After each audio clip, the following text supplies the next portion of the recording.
Nicknamed as the power state because it hosts four hydroelectric dams, contribute significantly to the national grid. With its contribution and other sources of power in the country, Nigerians still experience insufficient power supply, which experts in the power industry blame on insufficient supply of gas to the power plants, aging infrastructures, and the recent vandalization of transmission lines by terrorist groups.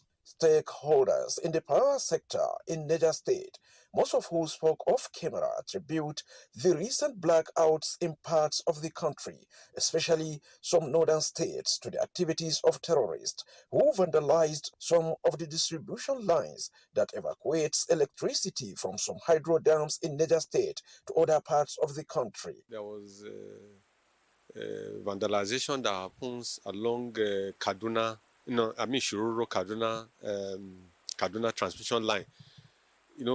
The power that is being generated at Shiroro, of course, there is a link between Jeba and Kayenji to Shiroro.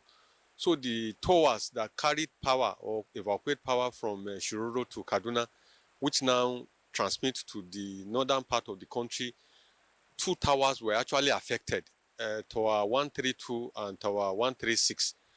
And, it was vandalized, and that seriously affected the transmission line.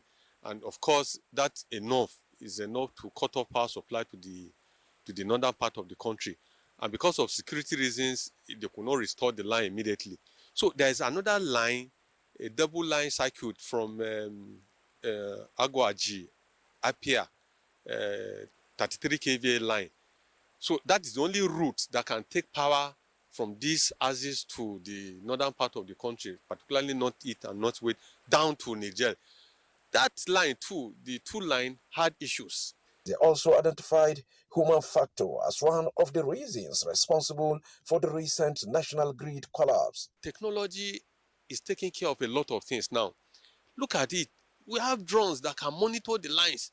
You don't need to patrol the lines with linemen and security people.